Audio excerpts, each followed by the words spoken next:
ખમણ હોય કે ખમણી હોય, ગુજરાતીઓની પહેલી પસંદગી, એમાં પણ ફૂંક મારતા ઉડી જાય તેવી ફ્લફી જો સેવ ખમણી એ પણ 15 મિનિટમાં બની જતી હોય તો દરેકને બનાવવી પસંદ આવે.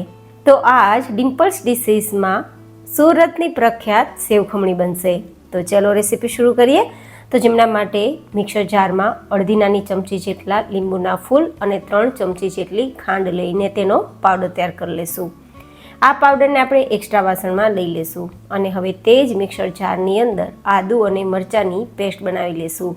અહીંયા તમે તમારા સ્વાદ પ્રમાણે અને તીખાશ કેટલી પસંદ છે તે મુજબ મરચાં અને આદુની પેસ્ટ તૈયાર કરી શકો છો. હવે આપણે જે આ મિશ્રણ તૈયાર કર્યું ને તેમાં માત્ર થોડું પાણી પહેલાં મિક્સ કરીશું અને તેને ઓગાળીશું. પછી જરૂર લાગશે તો પાણી મિક્સ કરીશું. હવે જે આદુ મરચાંની પેસ્ટ તૈયાર કરી છે તે અને 2 કપ જેટલો ચણાનો લોટ અને સાથે અહીંયા આપણે ફ્લફી આપણી સેવ ખમણી તૈયાર થાય, દાણેદાર તૈયાર થાય તેના માટે 2 ચમચી જેટલો રવો મિક્સ કરીશું. ઇન્સ્ટન્ટ ખમણી છે ને એટલા માટે. તો હવે આપણે અહીંયા સ્વાદ પ્રમાણે નમક મિક્સ કરી દઈશું અને 1/4 ટીસ્પૂન જેટલી હિંગ મિક્સ કરી દઈશું.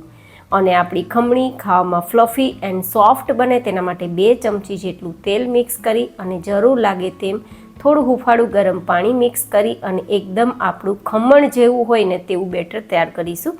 મીન્સ આપણું ઢોકળાનું બેટર હોય ને તેવું. બહુ વધારે પાતળું પણ નહીં અને બહુ વધારે ઘાટું પણ નહીં. આ રીતે રિબિન કન્સિસ્ટન્સીમાં આવે તે રીતે. હવે થોડીવાર માટે તેને રાખી દઈશું જેથી આપણું બેટર ફ્લફી થઈ જાય. ત્યાં સુધીમાં આપણે સ્ટીમર કુકરમાં પાણી ગરમ થવા માટે રાખી દઈએ અને પાણી ગરમ થાય ત્યાં સુધીમાં આપણે સ્ટીમર પ્લેટને પણ તેલથી ચીકણી કરી લઈએ. અહીંયા ખાસ ધ્યાન રાખવાનું, બહુ વધારે તેલથી આ પ્લેટને ચીકણી નહીં કરવાની, નહીં તો વચ્ચેથી ખમણ બેસી જશે. હવે 15 મિનિટ થઈ ગયું છે તો 1 નાની ચમચી જેટલો ખાવાનો સોડા અને 1 ચમચી સાદું પાણી મિક્સ કરી અને ચલાવી દઈશું એકદમ કલર વ્હાઇટ થઈ જાય ત્યાં સુધી અને એકદમ આપણું બેટર ફ્લફી ના થઈ જાય ત્યાં સુધી. હવે તમે જુઓ રિબિન જેવું આપણું બેટર અને એકદમ ફ્લફી સાથે કલરમાં વ્હાઇટ તૈયાર થઈ ગયું છે. તો સ્ટીમર પ્લેટને અડધી ભરી અને ઉકળતા પાણીના સ્ટીમર કુકરમાં રાખી દઈશું, ઢાંકી દઈશું, હાઈ ગેસની ફ્લેમ રાખી દઈશું અને 18થી 20 મિનિટ માટે થવા દઈશું. પ્લેટ થોડી વધારે ભરેલી છે તો 20 મિનિટ જેવો સમય આપ્યો છે. 20 મિનિટ બાદ તમે જુઓ વચ્ચેથી ખમણ ફાટી ગયા છે, મતલબ કૂક થઈ જ ગયા છે, બિલકુલ કાચા નથી. છતાં પણ આ રીતે ચપ્પુથી ચેક કરી લેવાનું. એકદમ ચપ્પુ ક્લીન આવે તો તૈયાર છે તેમ સમજી પ્લેટને બહાર કાઢી લેવાની. હવે આ પ્લેટને 2 મિનિટ ઠંડી કરશો ને તો આરામથી આપણા પ્લેટમાંથી ખમણ બહાર નીકળી જશે. જો તમારે ખમણ ખાવા હોય ને તો આ સ્ટેજ પર ખમણ તૈયાર છે, તમે વઘાર કરી ખમણ ખાઈ શકો છો. પણ જો તમારે ખમણી બનાવવી છે તો બસ તેના આપણે ટુકડા કરી અને ભૂકો કરી લેવાનું છે. તમે જો એટલા સ્પંજી, સુપર સોફ્ટ એન્ડ જાળીદાર આપણા ખમણ તૈયાર થયા છે કે વાત ના પૂછો. ઘણીવાર આપણે ક્યારેય પણ આવું કંઈ ખાવાની ઈચ્છા થાય તો બહાર લેવા જતા હોઈએ છીએ, જે થોડા મોંઘા પણ પડે છે, હેલ્ધી પણ નથી હોતા અને હાઇજેનિક પણ નથી હોતા. તો બહાર કરતાં ઘરે તમે એકદમ ઓછી કિંમતમાં બધી ચોકસાઈનું ધ્યાન રાખીને તૈયાર કરી શકો છો.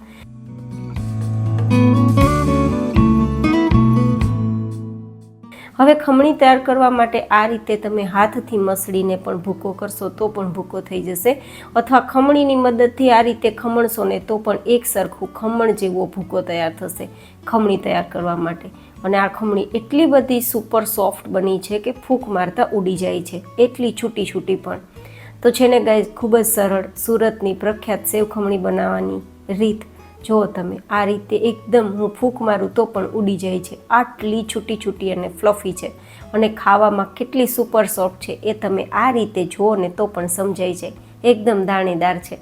તો હવે આ ખમણી તો તૈયાર થઈ ગઈ છે પણ તેનો વઘાર કરવાનો બાકી છે.